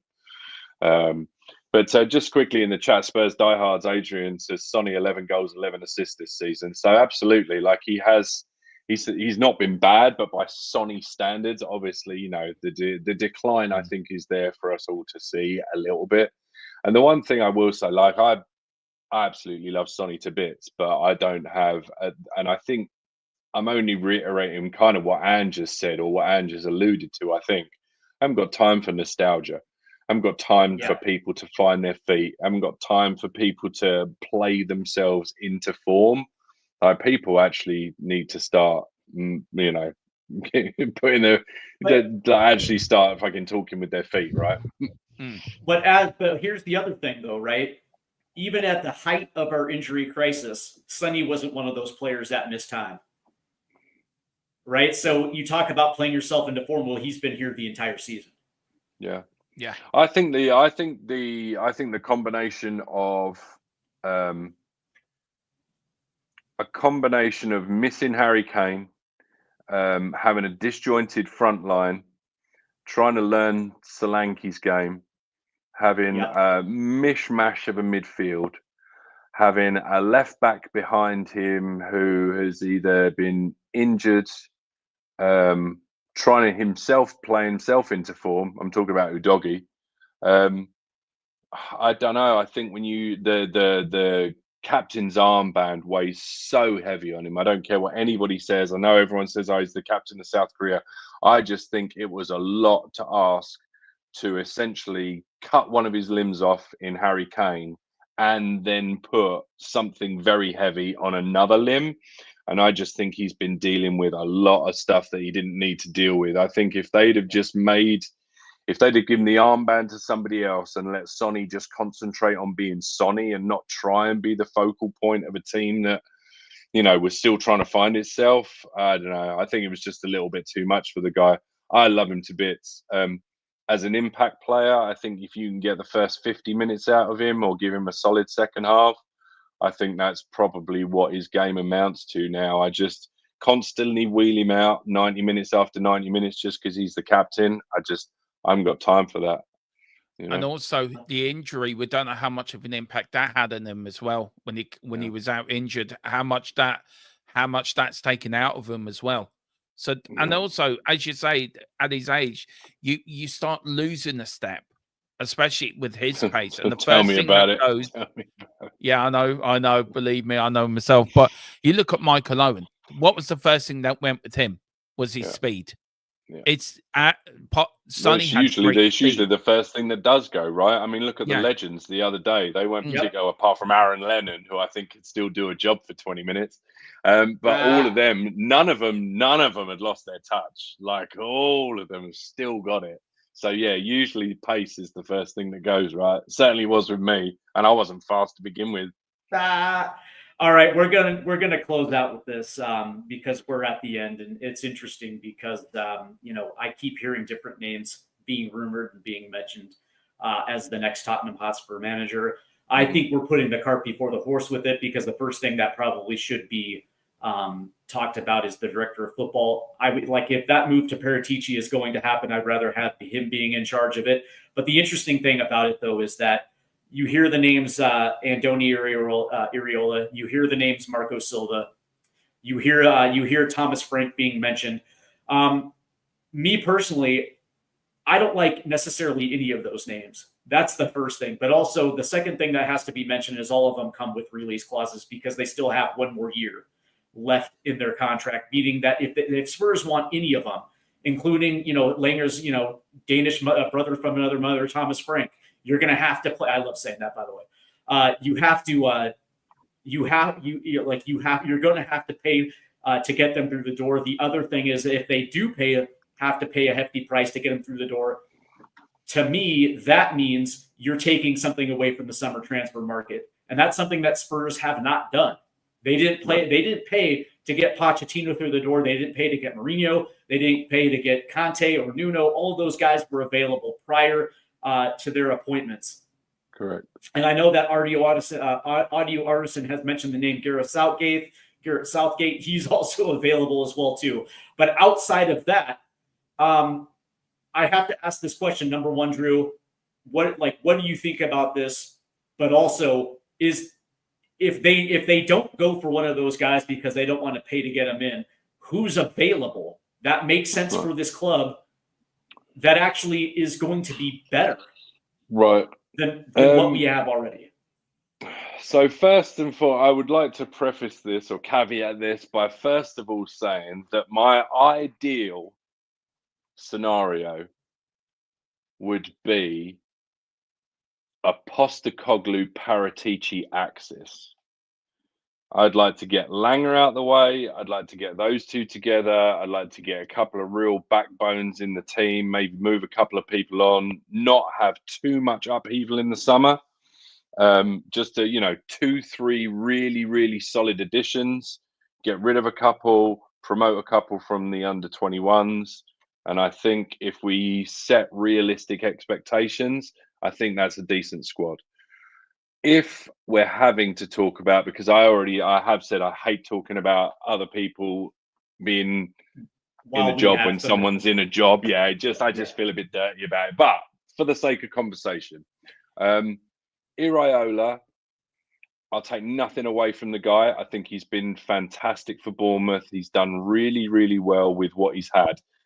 What I will say is he's had 7 days between matches usually to coach his team and get them exactly where they want them. And I think even though people say, oh, yeah, but they had an injury crisis too, their injuries weren't as significant to significant parts of the squad. So I don't really think he did much in Spain. I mean, obviously he did enough to get noticed, but he was with a team that got promotion. He was an assistant manager. Their manager got sacked because it looked like they were going down again. He stepped in and I think, managed to keep them up, which fair play. They got lightning in a bottle. I think he then moved on and got, a couple of 11th place, like top of the bottom half of La Liga finishes, and then moves to Bournemouth. I think he did something in Cyprus. I don't think he's done enough yet to warrant a move to a top 6 club. And albeit Bournemouth, I think currently, might be in that. So I think they top 8. I just don't think it's going to last. And I might be mudded. I might, and we'll just yet to be seen. And I'm happy to. I just don't see it with him at the moment. I don't know if he'd be able to handle the weight of. I mean, dude, if a coach that's got 27 years of experience, that's won on 3 different continents, is having a bit of a hard time, I just don't know how Iraola just walks in and goes, "Oh yeah, it's no worries, I can do all this." So it's just not for me. Thomas Frank, Frank, I'll take. Go on. I was going to say I agree. From everything that you just said, from his CV, but also from a pressure standpoint, I don't think he's necessarily capable of handling this job. But also the fact that I don't think he actually wants this job. Like I can't envision him stepping into this scenario right now, especially when he's got a good thing going with Bournemouth. 100%. Yeah. Frank as well, take nothing away from him. I don't see Thomas Frank as the guy that elevates you. I mean, I don't want to take anything away from the guy. He's done great with Bournemouth, but Brentford, sorry. And maybe it's just because it's Brentford, and it's because Brentford have just got a restricted budget and they kind of hover in that zone. And he does. Maybe I'm doing him a great disservice, and he would do wonders. I just don't see him. He doesn't strike me as the guy to take Tottenham to Champions League and Premier League glory. Like, I just don't see it enough in the tactics. I don't know. As I say, I might be doing him complete disservice. It's just something that doesn't strike me as. I don't know. I think we're looking at Thomas Frank because it's gotten so bad with Spurs that Thomas Frank actually looks like a really good alternative. And I think in a world where we're actually in the position that I think we all think we should be in, if, in the multiverse, me and you are having a conversation going, Thomas Frank, are you kidding? Like, really? Do you know what I mean? Right. If we were in the argument for you know, anywhere from, I guess, first to sixth. I just don't think he's even on the radar. I just don't, and that's just goes for any team. Like, I don't see him taking over. He's not taking over Manchester City, Liverpool, Arsenal, Chelsea. I just don't see him as that guy. And the same with, who is the other guy that you mentioned? Oh, Marco Silva. Marco Silva. Again, a guy who is actually probably in the best spot that he could possibly be in right now. I actually think he's perfect for Fulham, and he's got Fulham playing above their heads right now. I will say this. I guess of the three, if I had a gun to my head, of the three, Silva would probably be the one that I would actually go with. 100%. Oh, 100%.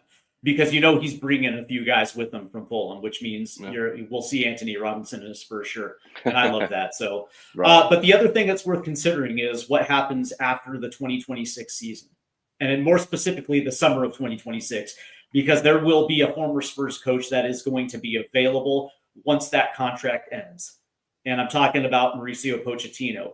Mm-hmm. Him and Daniel Levy are still incredibly very good friends, and they have actually been meeting over the course of the last couple of months, and that was made public over the course of the last 4 weeks when Pochettino was spotted in North London, and then he goes on the record by saying that he wants to come back to Spurs at some point down the road. I can actually envision that scenario happening in the summer of 2026 when his contract comes up. He's not going to come right now because number one, he doesn't want to leave the U.S. men's national team, and number two, the U.S. men's national team U.S. soccer will never let him go. Right. Will never this close to the World Cup. They're not going to let him go. So that's that is also something to keep an eye on. And I will say that even though that some Spurs fans look at this and be like, well, why would you go back to your ex-girlfriend? But that being said, if the relationship on a whole was a positive relationship and it was just something towards the end that made somebody turn away, and that was because they didn't give Pochettino the necessary requirements as they were pushing for the Champions League final. They didn't do anything to actually improve that. And it stagnated. But that being said, if the relationship on a whole was very good, the sex was good, everything was positive. Yeah. That's something to consider, right? So you basically have a 1 year gap between he's going to be available, right? So, if knowing that, why would you give a 3-year contract to a Iriola, Frank, or a Marco Silva, or even a 3-year contract to a dude like Gareth Southgate, knowing that maybe in a year you just might end up turning to your former girlfriend? Right. And there's also I don't know how much I believe in a takeover. I think there might be investment. You think it's actually going to?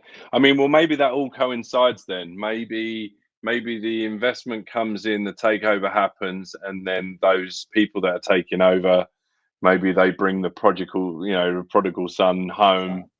I don't see him coming back under Levy in Enix's current situation with the club. So that's why I wasn't sure that it would happen. But if we're sure that a takeover, or it's likely that there's going to be majority share changes, then I could see him coming back in 26. I always thought that he actually might end up being the guy after the guy after the guy. So the guy after the guy after the guy. Yeah, I thought that maybe it would be still too soon in 26, especially if he does really well with the US men's national team. I could see him signing another contract and staying on. I can also see a situation whereby, touch wood, I hope it doesn't happen, but let's say we roll with Ange, we get to Christmas, it's all gone horribly wrong. Yes. They have to do something and get rid of him. I don't like a scenario where we have to roll with an interim for 8 to 10 months while we're waiting for somebody that we're not even sure is guaranteed to come back. Like you have to then get a manager, and you have Right. to then look at doing another project, which is why I thought if it does go down that road and we're looking at Christmas next year, somebody comes in and signs 2.5-year deal, then that puts Maurizio in a position where if US men's national team is doing well, he signs another contract. Those contracts start to overlap. Like there's a Right. natural conclusion potentially at the moment, but it's not guaranteed that it concludes that naturally. I can guarantee you that there's not going to be a contract for a second cycle with the U.S. men's national team. This was an 18-month contract. Now, don't get me wrong, the door is open for it. But that being said, the only reason why Pochettino came was because the right job opportunity wasn't available, and he wasn't going to waste his time with Manchester United. Right. I think there was a lot of smoke when it came to his interest with Manchester United. I just think Pochettino looked at it and just said, you know what, that's even for me, that's a crazy proposition. But it's interesting because Adrian in the chat room lists some managers.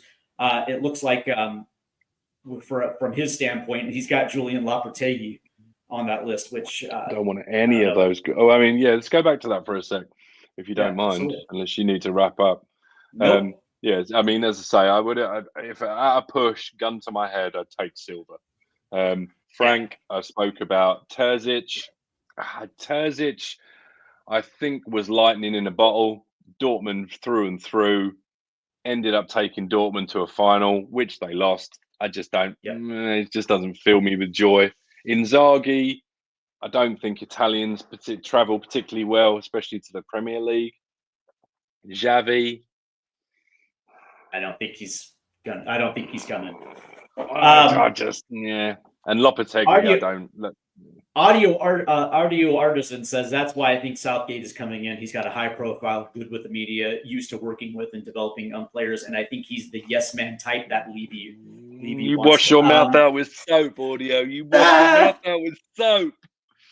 We're coming to the end of the podcast, and before we go, I want to say thank you to Dermotron, who had to jump off. Definitely go out and check Tottenham Hotspur Football Club Till I Die on his YouTube page. He's also available on X as well too. Where can the folks find you, Drew? I will be doing a pre-match tomorrow with the boys over at the Irish Hotspur. That's something that I typically do with them. That's usually pre-games on Sundays, Saturdays when we play. Well. Oh yes, you will certainly. Yeah, absolutely. Yeah. And then I have my weekly Fridays on Spurs Diehards Tottenham Till I Die with my cohort Adrian. Which you were on last night. So this is going to be, it's going to be the hat trick, Steve. It's going to be Friday, Saturday, Sunday. You'll be sick of me by the end of it. What are you talking about? I'm already sick of you. No, the banter begins already. Brilliant. So it is. It's absolutely brilliant. So that's and you can definitely go check out yesterday's podcast on Spurs Diehard. I'm a big fan of Drew and I'm a big fan of Adrian. I think you guys are absolutely brilliant. I did enjoy the panel last night, so hopefully Fridays are going to be as fun as they were last night. So I'm definitely looking forward to that. You can also check out this channel, Stateside Footy. We do a lot of MLS content. We do a lot of MLS watch-alongs for all you American football fans, because quite honestly, this is an American channel. So from the USL to Major League Soccer to the U.S. men's national team, we're going to be doing a early look at the 23-man roster for the 2026 World Cup. So definitely check that out.